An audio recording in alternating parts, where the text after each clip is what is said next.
Assalamualaikum warahmatullahi wabarakatuh. Video ini dibuat untuk memenuhi tugas akhir mata kuliah Teknologi Pengolahan Pangan Departemen Ilmu dan Teknologi Pangan IPB University.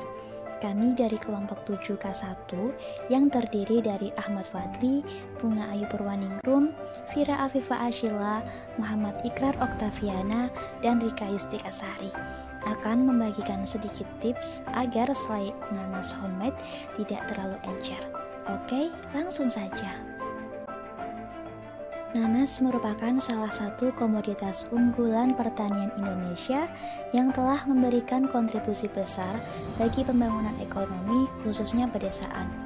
Produksi nanas di Kabupaten Subang pada tahun 2019 mencapai 187.448,2 ton. Sentra nanas terbesar di Kabupaten Subang terkonsentrasi di Kecamatan Jalan Jaga, Ciater, dan Cijambe dengan jumlah produksinya mencapai 98% dari total produksi nanas Kabupaten Subang menurut BPS Subang tahun 2020. Nah, oleh karena itu, nanas memiliki potensi yang sangat besar untuk diolah menjadi produk pangan yang dapat meningkatkan daya jual, seperti halnya produk selai nanas. Selai nanas merupakan bahan makanan yang terbuat dari pulp nanas dan gula yang membentuk konsistensi yang kental atau semi padat dengan TSS sebesar 65 hingga 68%. Namun, ternyata ditemukan permasalahan selai nanas yang terlalu cair. Terus, gimana ya caranya agar selai nanas yang dihasilkan tidak terlalu cair? Ternyata ada 3 hal yang harus diperhatikan.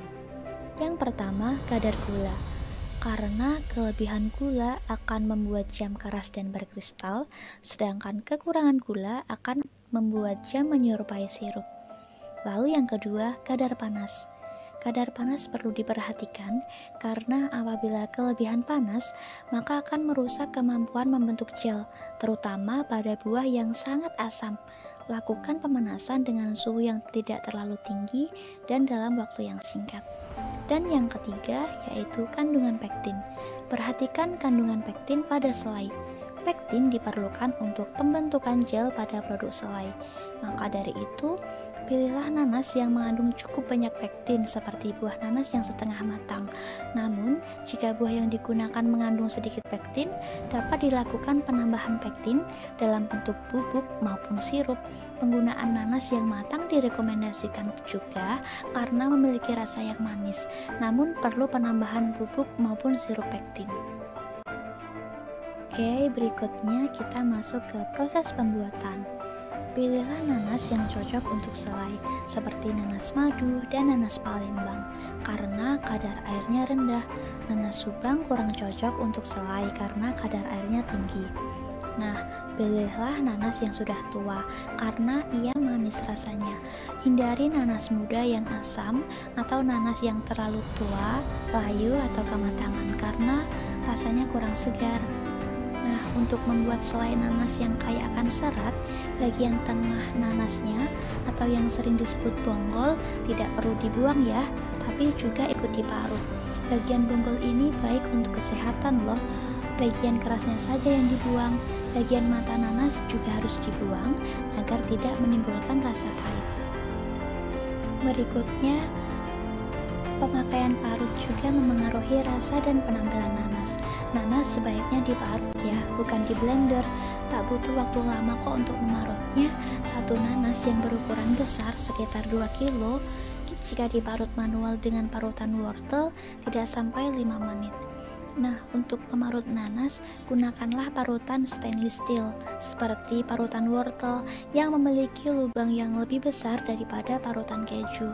Agar selai nanasnya tidak pahit, hindari penggunaan alat berbahan aluminium yang biasa seperti parutan, sutil, wajan, panci, dan saringan, karena asam pada nanas dapat melarutkan logam pada aluminium yang biasa. Logam yang larut dalam makanan tidak hanya membuat warna makanan berubah menjadi buruk, yaitu menghijau atau membiru, namun juga menimbulkan rasa pahit dan berbahaya untuk kesehatan. Nah, agar aman dari terkontaminasi bahan yang berbahaya yang larut dalam makanan, maka masaklah selai nanas di wajan yang berlapis teflon atau kaca Pyrex atau stainless steel, dan gunakanlah sutil kayu, bukan aluminium atau plastik. Nanas yang telah diparut umumnya mengeluarkan banyak air. Air ini jangan dibuang ya, tapi turut dimasak agar selai nanasnya juicy dan enak. Untuk mendapatkan selai nanas yang kisat berwarna kecoklatan bukan pucat, maka awali memasak nanas beserta airnya tanpa gula. Proses memasak nanas tanpa gula ini akan mempercepat nanas menjadi kisat. Jika gula dimasak di awal proses, maka air nanas akan sulit menyusut, sehingga proses memasak menjadi sangat lama. Saat memasak nanas berserta airnya, sertakan sedikit cengkih dan kayu manis yang berupa batangan ya, bukan yang bubuk, untuk membuatnya harum. Gunakanlah api yang kecil sehingga air nanasnya terserap semua ke nanas. Sesudah nanas kisar dari airnya, masukkan gula pasir, bukan gula Jawa ya. Masak lagi dengan api kecil sambil terus diaduk. Penggunaan api kecil ini bertujuan membuat gula pasirnya berkaramel, sehingga membentuk selai nanas yang kisat dan tahan lama. Kelebihan panas akan merusak kemampuan membentuk gel, maka dari itu lakukan pemanasan dengan suhu yang tidak terlalu tinggi. Semakin lama proses memasaknya, warna selai nanas akan semakin gelap. Ia tidak akan gosong jika dimasak di atas api kecil sambil terus diaduk.